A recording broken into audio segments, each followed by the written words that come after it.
Hello guys, welcome back to the channel and welcome back to elite wrestling. तो guys आज भी हम AEW company के बहुत ही बड़े और बहुत सारे अपडेट्स के बारे में बात करने वाले हैं और मुझे लगता है कि आपको आज के AEW के अपडेट जरा भी मिस नहीं करने चाहिए, क्योंकि गाइज AEW कंपनी के टॉप स्टार यानी कि क्रिस जेरिको को हॉस्पिटलाइज कर दिया गया है। फाइनली लास्ट वीक के डायनामाइट शो की व्यूअरशिप सामने आ चुकी है। AEW की इस वीक की वीकली टॉप 5 रैंकिंग्स रिवील हो चुकी है। हम जानने वाले हैं कि लास्ट वीक का डायनामाइट शो ऑफिस जाने के बाद क्या हुआ, जिसके साथ ही हम करने वाले हैं कल होने वाले AEW के रैम्पेज शो का प्रीव्यू। तो गाइस जैसे भी न्यूज रूमर और अपडेट जानने के लिए ये वीडियो एकदम आखिर तक देखना, और ऐसे ही AEW कंपनी से रिलेटेड हर एक न्यूज रूमर और अपडेट और AEW कंपनी का हर एक शो का रिव्यू पाने के लिए हमारे चैनल को सब्सक्राइब करना मत भूलना। पर गाइस अब ज्यादा देर ना लगाते हुए चलिए ये वीडियो शुरू करते हैं। और सबसे पहले बात करते हैं इस वीक के डायनामाइट शो की व्यूअरशिप की और जानते हैं कि इस वीक के डायनामाइट शो की व्यूअरशिप क्या रही। तो गाइस अगर आपने हमारे चैनल के ऊपर इस वीक के डायनामाइट शो का रिव्यू वीडियो देखा है तो आपको पता होगा कि इस वीक का डायनामाइट शो कितना बढ़िया डायनामाइट शो था, जिस डायनामाइट शो के ऊपर हमें काफी सारी ट्विस्टिंग चीजें देखने को मिली है। लेकिन इस सब के बावजूद अगर यहाँ पर हम बात करें इस वीक के डायनामाइट शो की व्यूअरशिप की, तो गाइज इस वीक के डायनामाइट शो की व्यूअरशिप इसके पहले हुए डायनामाइट शो के मुकाबले करीब 1.2% ज्यादा बढ़ चुकी है। और जहां पर इसके पहले हुए डायनामाइट शो की व्यूअरशिप मिली थी 861 के व्यूअर्स, तो यहीं पर इस वीक के डायनामाइट शो की व्यूअरशिप मिली है 872 के व्यूअर्स। और हम कह सकते हैं कि इस वीक AEW ने अपने डायनामाइट शो की व्यूअरशिप मेंटेन की है, क्योंकि इस वीक उनकी व्यूअरशिप के अंदर कोई ज्यादा बड़ा डिफरेंस नहीं आया। पर जहां तक बात है 18 to 49 डेमोग्राफिक की, तो 18 to 49 डेमोग्राफिक के अंदर इस वीक के डायनामाइट शो की व्यूअरशिप इसके पहले हुए डायनामाइट शो के मुकाबले करीब 6% ज्यादा बढ़ चुकी है। और जहां पर इसके पहले के डायनामाइट शो को 18 to 49 डेमोग्राफिक के अंदर व्यूअरशिप मिली थी 406 के व्यूअर्स, तो यहीं पर इस वीक के डायनामाइट शो को 18 to 49 डेमोग्राफिक के अंदर व्यूअरशिप मिली है 430 के व्यूअर्स। जो देखा जाए तो फिर एक बार डायनामाइट शो के डेमोग्राफिक व्यूअरशिप के अंदर AEW कंपनी को फायदा ही है। और इस वीक का डायनामाइट शो भी वेडनेसडे के टॉप 150 केबल टीवी प्रोग्राम्स के अंदर नंबर 5 की पोजीशन के ऊपर आता है। जो देखा जाए तो AEW कंपनी के लिए काफी अच्छी बात है। पर यहाँ पर AEW के डायनामाइट शो की व्यूअरशिप नहीं बढ़ रही और अब करीब 7-8 वीक हो चुके हैं, लेकिन AEW के डायनामाइट शो की व्यूअरशिप 1 मिलियन के ऊपर नहीं गई। जिसके पीछे का मेन रीजन क्या है ये तो मुझे नहीं पता, पर इतनी कम व्यूअरशिप आने के बावजूद भी AEW का डायनामाइट शो वेडनेसडे के टॉप 150 केबल टीवी प्रोग्राम्स के अंदर टॉप 5 के अंदर आता है, जिस वजह से मुझे लगता है काफी सारे लोग टेलीविजन से दूर जा रहे हैं। इसलिए इतनी कम व्यूअरशिप के बावजूद भी AEW कंपनी का डायनामाइट शो वेडनेसडे के टॉप 150 केबल टीवी प्रोग्राम्स के अंदर नंबर 5 की पोजीशन के ऊपर आता है। तो देखना पड़ेगा कि क्या हमें आगे भी AEW कंपनी के डायनामाइट शो की व्यूअरशिप के अंदर ऐसा डाउनफॉल देखने को मिलता है या नहीं। पर अगर यही चीज आगे भी कंटिन्यू होती है तो यहाँ सिर्फ AEW कंपनी के लिए बुरी बात है, बल्कि WWE कंपनी के लिए बुरी बात है। पर अच्छे के लिए होप कर अब हम आगे बढ़ते हैं और बात करते हैं हमारी अगली अपडेट की और जानते हैं कि इस वीक की AEW की वीकली टॉप 5 रैंकिंग्स क्या रही। तो गाइज मैंने आपको बताया है कि AEW कंपनी के अंदर विन्स और लॉसेस मैटर करते हैं, क्योंकि AEW सुपरस्टार्स की विन लॉस रिकॉर्ड के ऊपर ही उन सुपरस्टार्स को AEW कंपनी के अंदर अपने डिवीजन के चैंपियनशिप के लिए चैलेंज करने का मौका मिलता है। और अगर यहाँ पर हम शुरुआत करें इस वीक के AEW के विमेंस डिवीजन के टॉप 5 रैंकिंग से, तो गाइज इस वीक के AEW कंपनी के विमेंस डिवीजन के टॉप 5 रैंकिंग्स के अंदर नंबर 5 पर आती है रूबी सोहो, नंबर 4 पर आती है नायला रोज, नंबर 3 पर आती है थंडर रोजा, नंबर 2 पर आती है जेड कारगिल और नंबर 1 पर आती है रिहो। और स्टिल है हमारी AEW women's world heavyweight champion doctor Britt Baker. पर जहां तक बात है AEW कंपनी के टैग टीम डिवीजन के टॉप 5 रैंकिंग्स की, तो गाइज AEW कंपनी के टैग टीम डिवीजन के टॉप 5 रैंकिंग्स के अंदर नंबर 5 पर आते हैं यंग बक्स, नंबर 4 पर आते हैं सैंटाना और ओर्टिज, नंबर 3 पर आते हैं द क्लेम, नंबर 2 पर आते हैं जुरासी एक्सप्रेस और नंबर 1 पर आते हैं FTR। और स्टिल है हमारे AEW world tag team champions Lucha Bros. पर जहां तक बात है AEW कंपनी के सिंगल्स मेल डिवीजन के टॉप 5 रैंकिंग्स की, तो गाइज AEW कंपनी के सिंगल्स मेल डिवीजन के टॉप 5 रैंकिंग्स के अंदर नंबर 5 पर आते हैं मीरो, नंबर 4 पर आते हैं जंगल बॉय, नंबर 3 पर आते हैं स्कॉर्पियो स्काई, नंबर 2 पर आते हैं केनी ओमेगा और नंबर 1 पर आते हैं ब्रांड डेनियल्सन। और स्टिल है हमारे AEW TNT champion Sammy Guevara और AEW world heavyweight champion Hangman Adam Page. और यही है इस वीक की AEW की वीकली टॉप 5 रैंकिंग्स। जिस टॉप 5 रैंकिंग्स के ऊपर आपका क्या कहना है आप मुझे कमेंट कर बताइए। पर गाइज अब हम आगे बढ़ते हैं और बात करते हैं हमारी अगली अपडेट की और जानते हैं कि इस वीक का डायनामाइट शो ऑफ जाने के बाद क्या हुआ। तो गाइज आपको तो पता ही होगा कि अभी ट्रेडिशन ही बन चुका है कि AEW कंपनी का हर एक डायनामाइट शो ऑफ जाने के बाद कुछ ना कुछ होता है, और हाल फिलहाल में इस वीक भी कुछ वैसा ही हुआ है। और इस वीक का डायनामाइट शो ऑफ जाने के बाद भी डायनामाइट शो के ऊपर कुछ चीजें हुई है, जो चीजें मैं आपको दिखा तो नहीं सकता क्योंकि इसका कोई वीडियो प्रूफ या फिर फोटो प्रूफ नहीं है। पर कई सारे फैंस जिन्होंने इस वीक का डायनामाइट शो अटेंड किया था, उन्होंने अपने सोशल मीडिया हैंडल्स के ऊपर अपना एक्सपीरियंस शेयर करते हुए बताया कि इस वीक का डायनामाइट शो ऑफ जाने के बाद यहाँ पर MJF आए थे और यहाँ पर आकर MJF ने क्राउड से काफी हैप्पीली बात की। और इस वीक का डायनामाइट शो ऑफ जाने के बाद MJF ने यहाँ पर आकर डायनामाइट शो अटेंड करने के लिए आए हुए हर एक फैन को थैंक यू कहा,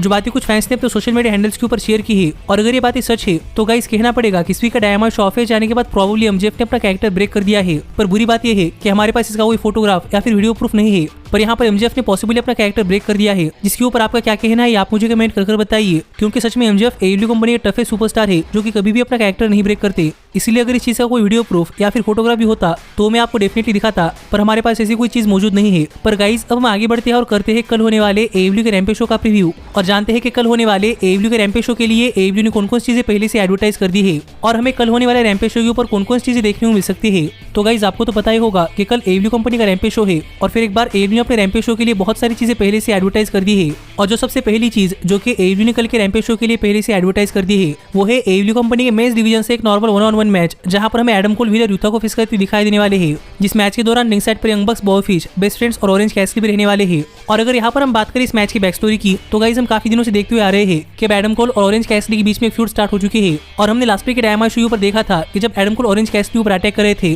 तो यहाँ पर आकर व्हीलर यूथा ने ऑरेंज कैसिडी को बचाने का ट्राई किया था, जिसके अंदर व्हीलर यूथा फेल हुए थे। पर व्हीलर यूथा को अपना बदला चाहिए था, इसीलिए इस वीक के रैम्पेज शो के लिए AEW ने एडम कोल और व्हीलर यूथा के बीच में मैच बुक कर दिया है, जो कि बेसिकली इस मैच के पीछे की पूरी बैक स्टोरी है, जो बहुत ही बढ़िया या फिर आउटस्टैंडिंग तो नहीं है, लेकिन मुझे लगता है कि ये मैच इस वीक के रैम्पेज शो के ऊपर एक बहुत ही बढ़िया मैच हो सकता है, क्योंकि हमें पता है कि एडम कोल कितने बढ़िया रेसलर है, पर व्हीलर यूथा भी एक काफी बढ़िया रेसलर है जिन्हें की उनके लेवल के ऊपर रिकॉग्नाइजेशन नहीं मिलती। इसलिए मैं देखना चाहता हूँ कि इस वीक के रैम्पेज शो के ऊपर जब व्हीलर यूथा और एडम कोल के बीच में मैच होता है तो हमें मैच कितना बढ़िया मैच देखने को मिलता है। पर जहां तक बात है इस मैच के विनर की तो मुझे ऐसा लगता है कि एडम कोल ये मैच जीतने वाले हैं, क्योंकि अभी भी एडम कोल AEW कंपनी अंदर रेड हॉट है और इतनी जल्दी तो अपना कोई मैच नहीं हारने वाले, इसलिए मुझे लगता है कि एडम कोल ये मैच जीतने वाले हैं। पर जो अगला मैच जो कि AEW ने इस वीक के रैम्पेज शो के लिए ऑफिशियल एडवर्टाइज किया है वो है AEW कंपनी के विमेंस डिवीजन से एक 6 वुमेन टैग टीम मैच, जहां पर हमें रूबी सोहो, एना जे और टैकोंटी मिलकर बनी फिनोपेलर फोर्ड और नायला रोज को फेस करती हुई दिखाई देने वाली है। और अगर यहाँ पर हम बात करें इस मैच की बैक स्टोरी की तो गाइस हमें आगे चलकर TBS वुमेन चैंपियनशिप के टूर्नामेंट के अंदर रूबी सोहो नायला रोज को फेस करती हुई दिखाई देने वाली है। पर अपने उस टूर्नामेंट के मैच से पहले यहाँ पर नायला रोज अपने अपोनेंट को चेक करना चाहती थी, इसीलिए इस वीक के डायनामाइट शो के ऊपर नायला रोज की बिहाफ के ऊपर बनी और फिनोपेलर फोर्ड ने रूबी सोहो को एक मैच के लिए चैलेंज कर दिया था, जो चैलेंज रूबी सोहो ने एक्सेप्ट कर लिया है।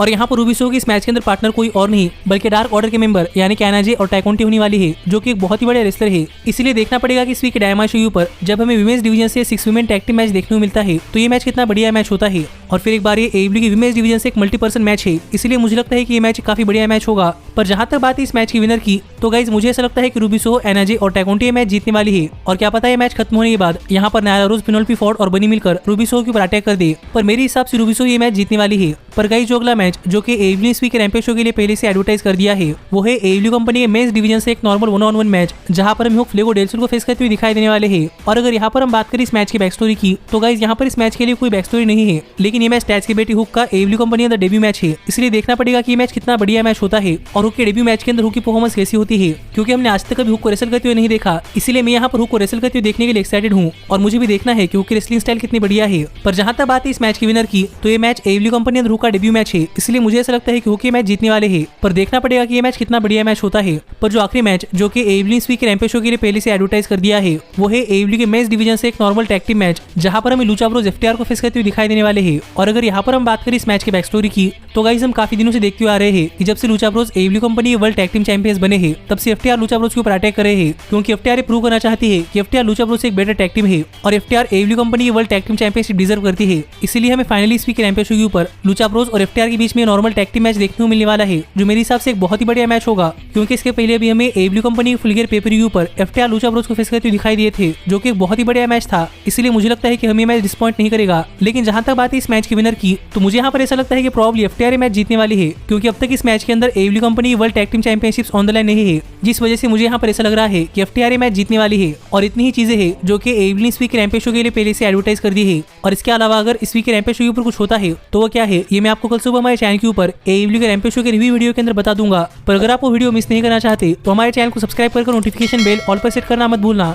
पर अब हम आगे बढ़ते हैं और बात करते हैं हमारे सबसे मेन अपडेट की और जानते हैं कि हाल फिलहाल में क्रिस जेरिको को लेकर कौन सी बड़ी अपडेट सामने आ रही है। तो गाइस आपको तो पता ही होगा कि हाल फिलहाल में क्रिस जेरिको AEW कंपनी के शोज के ऊपर नहीं आ रहे, क्योंकि स्टोरी लाइन के अनुसार 2.0 ने क्रिस जेरिको के ऊपर अटैक कर दिया था। पर क्रिस जेरिको के एब्सेंस के पीछे का रियल रीजन क्या है ये मैंने आपको इस वीडियो के अंदर बता दिया है। पर हाल ही में क्रिस जेरिको को लेकर एक काफी बुरी न्यूज सामने आई है कि गाइस हाल फिलहाल में क्रिस जेरिको को हॉस्पिटलाइज कर दिया गया है। पर अब तक हमें ये नहीं पता कि हाल फिलहाल में क्रिस जेरिको को हॉस्पिटलाइज क्यों करना पड़ा है। पर ये बात तो कंफर्म है कि क्रिस जेरिको को कोविड-19 नहीं हुआ और प्रॉब्ली क्रिस जेरिको के साथ दूसरा हेल्थ इशू है, क्योंकि हमें रिपोर्ट बताती है कि क्रिस जेरिको की यूके टॉस में से कुछ शोज कैंसिल हो चुके हैं और इसीलिए क्योंकि क्रिस जेरिको की तबियत बिल्कुल ठीक नहीं थी, जिस वजह से जेरिको को हॉस्पिटलाइज कर दिया गया है। पर हमें ये नहीं पता कि जेरिको की कंडीशन कितनी सीरियस है। पर जो रिपोर्ट सामने आई है वो रिपोर्ट हमें बता रही है कि प्रॉब्ली क्रिस जेरिको को 2-3 दिनों के अंदर डिस्चार्ज मिल सकता है, जो एक काफी अच्छी बात है। पर इसके साथ ही हमें देखना पड़ेगा कि हाल फिलहाल में क्रिस जेरिको को लेकर कौन कौन से बड़े बड़े अपडेट सामने आ रहे हैं, क्योंकि जेरिको को हॉस्पिटलाइज कर दिया गया है। इसीलिए मुझे लगता है कि जेरिको की कंडीशन कुछ ठीक नहीं है। पर मैं यही होप कर रहा हूँ कि जेरिको एकदम ठीक हो और वो हमें जल्द से जल्द फिट होते हुए दिखाई दे। जिस पर आपका क्या कहना है आप मुझे कमेंट कर बताइए। और ऐसे ही AEW कंपनी से रिलेटेड हर एक न्यूज, रूमर और अपडेट